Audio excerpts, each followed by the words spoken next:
कनकपुर गांव में भगवान विष्णु का एक मंदिर था। उस मंदिर के आगे एक सुंदर व काफी बड़ा बाग था। वहीं एक छोटी सी कुटिया में बाग का माली जीतो अपनी पत्नी रामा के साथ रहता था। जीतो सारे दिन बाग की देखभाल करता, पेड़ों को पानी देता था। रामा घर का काम करती थी। घर का काम समाप्त होने के बाद वह अपनी कुटिया में तो कभी मंदिर में जाकर भगवान विष्णु के भजन गाया करती थी। एक दिन वह अपनी कुटिया के बाहर एक पेड़ के नीचे बैठी भजन गा रही थी। तभी उसे एक मोर दिखाई दिया।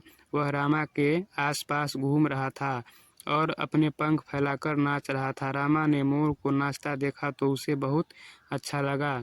जब तक वह भजन गाती रही, मोर वहीं घूमता रहा। उसके बाद वह कहीं चला गया। शाम को रामा ने जीतो को मोर के बारे में बताया तो उसने कहा, मैंने तो कोई मोर नहीं देखा। अगले दिन भी जब रामा भजन गाने बैठी तो वह मोर आ गया और भजन सुनकर नाचता रहा, फिर चला गया। रामा भजन समाप्त होने पर उसे ढूंढती रही, लेकिन वह मोर कहीं नजर नहीं आया। अगले दिन रामा मंदिर गई और मंदिर के पुजारी से मोर के बारे में पूछा। पुजारी ने कहा, बेटी मैंने तो कोई मोर नहीं देखा, हो सकता है पास के जंगल से आया हो। तब रामा ने कहा, लेकिन बाबा मैं जब भजन गाती हूँ वह तभी आता है और जैसे ही भजन पूरा हो जाता है वह चला जाता है, उसके बाद कहीं नज़र नहीं आता। तब पुजारी बाबा ने कहा, बेटी वह कोई साधु या संत होगा जिसका जन्म मोर के रूप में हुआ है। वह जब भी भगवान श्री विष्णु के भजन सुनता है तो झूमने लगता है। इसी तरह कुछ दिन बीत गए।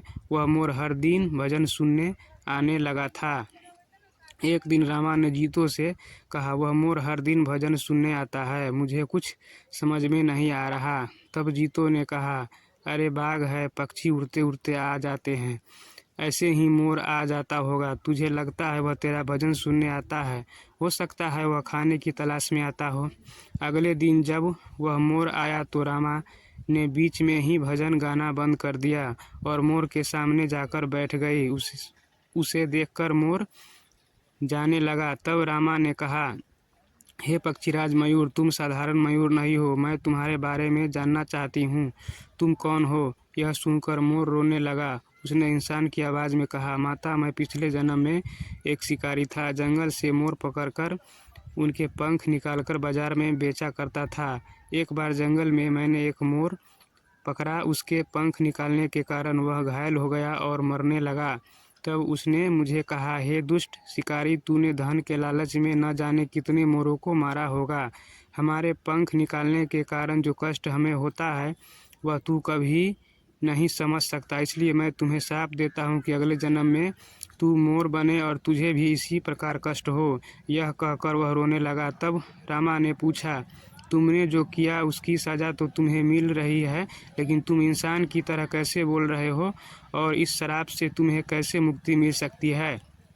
तब उस मोर ने कहा, आज जब कोई मेरे पंख निकालता है तो मुझे बहुत दर्द होता है, लेकिन इन कष्टों को सहते हुए जब से मेरा जन्म हुआ है मैंने श्री हरि विष्णु का नाम का जाप शुरू कर दिया। इस जाप के कारण मेरे कष्ट कम हो गए। आपको भजन गाता देखकर मेरा मन नाचने को बेचैन हो जाता है।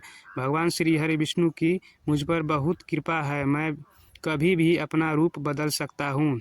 यह कहकर वह सुंदर लड़के के रूप में प्रकट हो जाता है। उसे देखकर रामा बहुत खुश होती है और पूछती है, किंतु तुम किसी और को क्यों नहीं दिखाई देते। तब मोर रूपी लड़के ने कहा, मैं इंसान के रूप में रहता हूँ, किंतु जब कोई श्री हरि विष्णु के नाम का गुणगान करता है तो मैं अपने को रोक नहीं पाता और मोर के रूप में नाचने लगता हूँ। रामा ने आगे पूछा, तुम्हें इस श्राप से कैसे मुक्ति मिल सकती है, क्या मैं तुम्हारी कोई मदद कर सकती हूँ।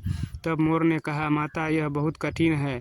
यदि आप अपने पति के साथ 1 सप्ताह तक बिना अन्न जल ग्रहण किए यज्ञ का अनुष्ठान करें और मुझे पुत्र के रूप में पाने की कामना करें तो भगवान विष्णु की कृपा से मुझे मोर के जन्म से मुक्ति मिल जाएगी और मैं आपको पुत्र के रूप में प्राप्त हो जाऊंगा। रामा ने शाम को यह बात जीतो को बताई। जीतो ने मंदिर के पुजारी से बात की और यज्ञ का अनुष्ठान किया। 7 दिन लगातार यज्ञ चलता रहा। 7वें दिन यज्ञ की अंतिम आहुति के साथ मोर ने अपने प्राण त्याग दिए और 9 महीने बाद रामा के गर्भ से एक तेजस्वी बालक के रूप में जन्म लिया। भगवान विष्णु की कृपा से हर प्राणी को कष्टों से मुक्ति मिल जाती है।